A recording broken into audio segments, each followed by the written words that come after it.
Hello everyone, my name is Gregor Weiss. I'm a professor of finance here at Leipzig University, and welcome to this class in Artificial Intelligence and Machine Learning in Finance.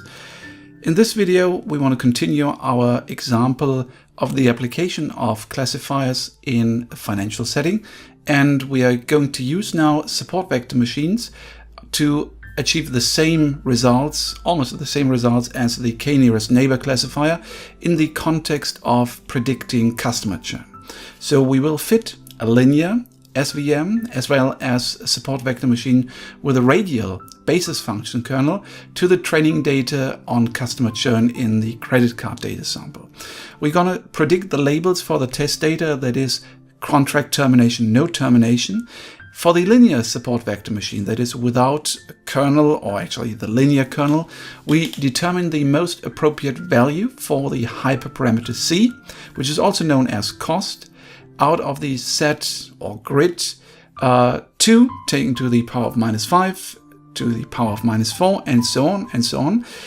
Again, as we've seen in the last video for the k-nearest neighbor model, this can be done in parallel to speed up computational time. You don't need to do this, but this is a good exercise to practice parallel computing in R. The support vector machine with the radial basis function kernel has two hyperparameters, sigma and C.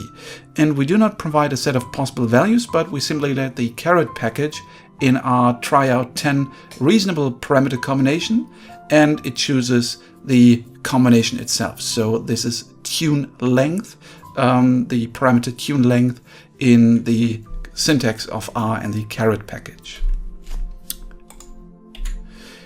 So we start with the hyperparameter tuning with the linear support vector machine or the support vector classifier. We set seed in line 1 to be able to replicate the results later on. We again use train control as an option later on in the train command in line 8. In line 2, we write down train control with cross-validation as the method and 5-fold cross-validation in the object tr control. We set the grid as we described it on the previous slide, and then we use 6 clusters using the PSOC cluster in R. Then SVM linear is our object, and we train the support vector machine using X train scale, the scale data, Y train for the response, and as a method we set SVM linear, and then this is the result, and we stop cluster. We print out the results, and you can see the resampling results across the tuning parameters with different parameters for C, and then accuracy and kappa. We've seen that in the last video. And the accuracy was used to select the optimal model, and it was optimal for a hyperparameter C equal to 0.03125. So in this case, choosing C with regard to accuracy leads to a different value than choosing it with regard to Cohen's kappa. But we said that we want to use, in this case, the accuracy, and it's the standard and default setting in the caret package. We can do the same with the radial basis function kernel. Again, set seed, initialize the parallel computing cluster, and then SVM radial is the option we need to set the method to, and the tune length is 10. We stop the cluster and get results for the second support vector machine. Again, you get the resampling results from cross-validation, and you see the tuning parameter sigma was held constant at a value of 0.05. Accuracy was again used to select the optimal model, and the final values were sigma equal to 0.05 and C equal to 8. So this is what comes out of the training model. We predict the classes for the test scale data, and we do this both for the linear classifier and the radial basis support vector machine.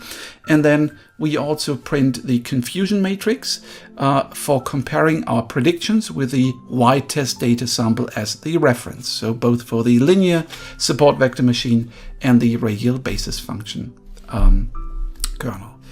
This is the linear support vector machine. Again, you can see from this very simple matrix, 186, 1679 looks almost the same as for the k nearest neighbor. Let's compare this. Let's go back some slides, and you see 189, 1672. Actually, it's almost the same. Yeah, almost the same accuracy, 90.27%, and the additional metrics here in the confusion matrix. For the radial basis function, you can see it is slightly better for existing customers, one observation, but it's hugely better for attrited customers. So as you can see also in the accuracy, it increases by almost 3% in contrast to the linear SVM.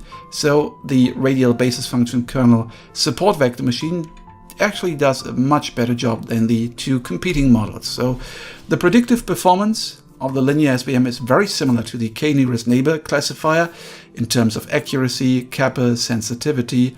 The support vector machine with the nonlinear radial basis function kernel improves on this, shifting the accuracy to almost 94% and increasing kappa to 0.7647. So this substantial increase is mainly due to an improvement in predicting attriting customers. We've seen this. So the sensitivity is actually higher in this case, and almost 20% higher in comparison to the linear support vector machine. So yes, using a nonlinear model here makes sense, and it allows us to increase the sensitivity and, in result, the accuracy of our forecasting. So this is the example for classification, and in the next subsection we want to look at regression trees.